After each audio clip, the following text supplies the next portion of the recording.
Thank you for joining me on my masterclass. Now, today I'm going to be teaching you certain wealth building principles that if you apply, is going to attract wealth into your life. Now, one of the things we have to understand is that wealth comes from our mind. As the mind goes, so goes the man. And so that's why mentality is very important. And the human mind is so important because by the time you stretch the human mind with new experiences and new knowledge, the human mind increases in its ability to create wealth for you. So the human mind is not like elastic because we know when you stretch elastic goes back when you release it to the former size that it was. So if you pull an elastic band, it's going to go like that, and then when you release it, it's going to snap back into the former size that it was. But the human mind is not like that. When you stretch the human mind, it doesn't return to its former size. It stays the same size that it was expanded to, and then you increase it from there. So you need to have new experiences and then new knowledge that expand your mind. And when your mind is expanded, your mind will not shrink back to that former level. Instead, your mind will look for ways by which you can manifest in reality, acquiring wealth to keep your mind at that level that you have put it through the introduction of new knowledge and new experiences. I'm going to give you a very good example. Think to the year 1954. Before 1954, and you can research this. I mean, obviously, you know I did in fact. It used to be scientifically taught. It was accepted in the scientific community, in sports science, in neurology, in just all various forms of biology that had to do with human body, that a human being could not run a mile in under 5 minutes. So for over 1,000 years, from the time of Copernicus to the time of, even the Egyptian Ptolemy, I mean, all the way up to 1954, it was thought that a human being could not run a mile under 5 minutes. And because that was the accepted, let's say, scientific theory at that time, nobody ran a mile under 5 minutes. But then there was a young student in Oxford University in the United Kingdom by name Roger Bannister. Roger Bannister. And this guy, and that's the thing about stretching your mind. He had read up on these theories, and he said, look, it cannot be possible. And so he began to practice in secret. He kept on practicing in secret, and then eventually there was a race, and I think the race held in Oxford, and he actually ran a mile in under 5 minutes. The first human being on the planet Earth to, well, in recorded history, to run a mile under 5 minutes. Now, here's the thing. He received accolades. He was knighted by the monarchy. He became, like a lord. He became a sir actually, and then he went all around the world. He had a world tour, and he became a major celebrity till this day. He became a major celebrity. But here's the thing: in the thousands of years of recorded human history before 1954, nobody had run a mile under 5 minutes. Now, after 1954, Roger Bannister became the first person to run a mile under 5 minutes. But after him, over 4,000 individuals have ran a mile under 5 minutes. Now, why? Why is it that we're able to run a mile under 5 minutes? Something that was previously thought that was impossible for humanity to do. It's because their mind had been expanded by Roger Bannister. The possibility, what they thought was possible, had been exploded, and so their mind had been expanded by Roger Bannister's action. And because their mind was expanded, it did not shrink back to that pre-1954 state, and so men have been able to run a mile under 5 minutes.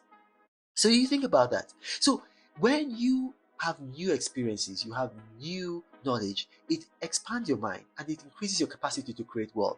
So even if you're poor, even if you are not very wealthy, what you want to do is that you want to expand your mind. Come out of the ghetto, go to a fancy hotel, go to a fancy club, go to a better church. But when I say better church, I'm not talking about in terms of theology, but in terms of location. Go to a different mosque, go to the highbrow areas like libraries, clubs, a hotel in the highbrow area, and begin to expose yourself to new experiences, expose yourself to new knowledge, read books, learn a new word daily, improve yourself, even the words that you already know, improve your elocution of those words, so your pronouncement, how you pronounce those words, so better. So instead of saying better, you say better. Instead of saying butter, you say butter. Just improve, and then you're expanding your mind. Here's what's going to happen is that your mind, once it's expanded, it will start creating ways for you to find wealth to sustain you at that new level. Don't get this backward. Don't think that you have to look for ways to make money before you can, like clean up yourself, clean up your act. No, clean up your act, and then your mind is going to create way for you to make money. I'm going to give you another example, and I'm going to use myself as an example this time around. When I was presidential spokesman, I used to fly business class at the government's expense. And then when Uhuru Kenyatta came to Nigeria, I think that was about 2014, the president wanted me to go to DC, and there were no flights available. So the only flights available was a first class ticket, and I wasn't entitled to a first class ticket. But because of the need for me to go, it was approved. And so I flew first class for the first time in my life, 2014. For the first time, when I was 40 years old, I flew for the first time. I'm sure a lot of you, you're younger than 30, you flew first class. But the first time I flew first class in my life was in 2013. I flew first class to France, and then to England, and then from England I flew to DC. From DC I went to California, all first class. But here's the thing, I so much enjoyed the experience. It expanded my mind. It was elevating for me. And after that time, I've flown first class. Probably, I can't even remember. I mean, I just landed in a new city today. I flew first class. I mean, my seat number was 1A. I was the very first person after the pilot. I can't go back right now, except maybe there are no first class tickets. Like, for instance, I think I was flying from Ethiopia to London, and then I was a sudden trip, and then there were no all the business class seats were taken, so I had to fly economy. But other than that, I just fly first class. Now, initially, the money wasn't there. But because I had become so used to flying first class, I just had to look for the money. I had to look for the money. And my mind started to give me ideas, started to give me opportunities, started to create doors that were locked before I pushed them open. And then money came in so that I was able to afford that first class lifestyle. So you see, expose yourself to new knowledge, new experiences. Do something new for the first time. Do something progressive for the first time. Expose yourself. Even if you're broke, if you're busted, you're disgusted, go to a Mercedes car dealership, go to a Bentley car dealership, I was in Ghana, Accra, and I was really surprised. They had Lamborghinis, there are car dealerships there. Go there and then just price. How much is this car? Can I go for a test drive? Enter the car, sit in it, see how it feels like, and then your body is happening subliminally. Your mind is just absorbing and just say to yourself that, okay, I've got to look for ways to afford this lifestyle. So don't ask yourself, that how can I afford this? Just go and do it, and then your mind will answer that question and manifest it in reality for you. Now, if you've watched this, you've got questions arising from this, you know what? Put your questions in the comment section of this video. My staff are going to bring them to me, and I'll do my best to respond to each and every category.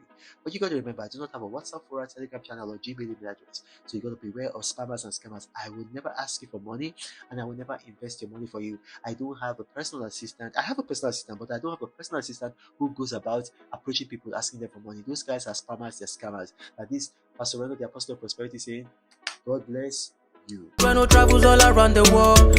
I hope you get inspired about what you see. Apostle of greatness, Reno is a master. Only one man against the whole world in large. Fighting with the monsters, poverty I can't stand. That's why Reno is